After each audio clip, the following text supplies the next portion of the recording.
नमस्कार दोस्तों, आज हम बात कर रहे हैं लगातार आने वाली आरपीएससी के द्वारा जो भर्तियां की जाने वाली हैं, उसके बारे में हम थोड़ा-सा विचार कर लेते हैं। और वो विचार ये है कि जब आरपीएससी के द्वारा कैलेंडर जारी किया गया, चाहे राजस्थान सरकार के द्वारा जो प्रस्तावित घोषणा पत्र जारी किया गया, उसमें एक भर्ती जो विशेष तौर पर इस समय युवाओं में चर्चा में थी और वो थी ईओआरओ। उसका नाम मुझे कहीं नहीं दिखाई दिया। हालाँकि ये एक बड़ा सेटबैक है उन अभ्यर्थियों के लिए जिन्होंने बहुत सारी आशाएँ और अपेक्षाएँ इस भर्ती से पाल रखी थी। पर लेकिन हमें सत्यता को और धरातली सच्चाई को स्वीकार करना होगा। अब बात करते हैं कि रियली में हम अब क्या करें? क्योंकि अभी रिसेंटली जब मैंने ये भर्ती की जो परीक्षाएँ जो अभी कंडक्ट की जा रही हैं आरएसएम-एसएसबी के द्वारा रीट एग्ज़ाम, और उसका जो पेपर देखा है, उसके बाद आरएएस अभ्यर्थियों के लिए बहुत ही अ, एक नई चुनौती सामने उभरती है। और ऐसी चुनौती के लिए क्या आप तैयार हैं या नहीं हैं? तो उसके लिए आपको एक थोड़ा-सा प्रोग्राम अपने आप में सेट करना होगा कि अब हमें करें तो करें क्या और कैसे करें? कहीं ऐसा ना हो कि लाखों भर्तियों की घोषणा होने के बाद भी हमारे हाथ में कुछ नहीं हो, तो ये बड़ी विडंबना रहेगी। तो इसलिए हम थोड़ी-सी बातें करेंगे, गंभीरता के साथ आप इन बातों को सुनें और समझने की कोशिश करें। सबसे पहले तो बात ये है कि बेरोज़गारी के दौर में, ख़ास करके जब बेरोज़गार आप हों, ऐसा नहीं कह रहा मैं कि पूरे देश में बेरोज़गारी फैल रही है। देश में लगातार नए-नए ऑप्शंस और विकल्प उपलब्ध हो रहे हैं, बस आपके अंदर के स्किल्स की ज़रूरत है। पर लेकिन आप जब खुद बेरोज़गार हैं, अनएम्प्लॉयड खुद हैं, तब आपके लिए ज़रूरी होती है कि आप पहले किसी न किसी एम्प्लॉयमेंट की सीढ़ी को पकड़ लें।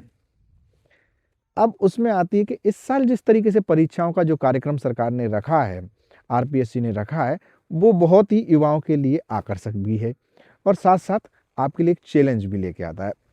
और वो चैलेंज ये है कि आप कार्य योजना किस तरीके से सेट करते हैं। तो सबसे पहली बात ये है कि इस साल सीईटी, वीडियो, पटवारी, सब इंस्पेक्टर और आरएएस का जिस तरीके से उन्होंने सिलेबस को डाल देना और उसके बाद प्रस्तावित तिथियों की तरफ जाने की बात करना, ये कहीं न कहीं हमारे लिए एक आशा की किरण जगाता है कि भर्तियाँ खूब सारी हैं, पर लेकिन हमारे पास कार्यशैली या हमारी कार्य योजना इसके लायक है या नहीं है।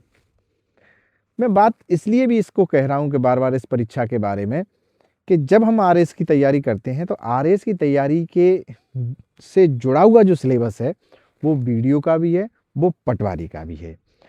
और जिस तरीके से रीट एग्ज़ाम का जो पेपर आए थे, वो आप लोगों के लिए एक सैंपल है कि क्या स्थिति में एग्ज़ाम जा सकता है और किस स्थितियों में प्रश्न पूछे जा सकते हैं। जहाँ एक तरफ कारण दे रखा है, एक तरफ उसका प्रभाव दे रखा है और इस तरीके से आप 6 ऑप्शंस पर विचार करते हैं और विचार करने के बाद आप निर्णय ले पाते हैं, तब आप जा कर के क्वेश्चन को सेट कर पाते हैं। तो ऐसी स्थिति में उन्हीं स्टूडेंट्स का टिक पाना संभव होगा जिन्होंने पढ़ाई विस्तृत रूप से की है, जिन्होंने पढ़ाई क्रमिक रूप से की है, जिन्होंने पढ़ाई किताबों के माध्यम से की है, जिन्होंने पढ़ाई चाहे कोचिंग अटेंड करने के बाद, चाहे वो लेक्चर्स अटेंड करने के बाद उन्होंने लिखित नोट्स अपने स्वयं के बनाए हैं और उन्होंने कहीं बीच से जाकर के कहीं से संक्षिप्त चीज़ें उठा करके अपना शॉर्टकट्स अपनाने की कोशिश नहीं की है। क्योंकि जब इस तरीके के प्रश्न पूछे जाते हैं, तो आपके अंदर की इवैल्यूएशन की जो क्षमता होती है ना, जिसको कहते हैं हम, आप किसी चीज़ को एनालाइसिस करते हैं और एनालाइसिस करने के बाद आप उसमें से गलत और सही को छाँटने की क्षमता रखते हैं, तब जाकर के इस तरीके के पेपर को अटेम्प्ट किया जा सकता है। रही बात सिलेबस चेंज हो जाने की वजह से भी आरएएस की परीक्षा अपने आप में एक नया उभरता हुआ चैलेंज भी बन गई है और साथ-साथ ये उन अभ्यर्थियों के लिए आसान बनती चली जा रही है, जो अभ्यर्थी यूपीएससी से रिटर्न्स होके आ रहे हैं।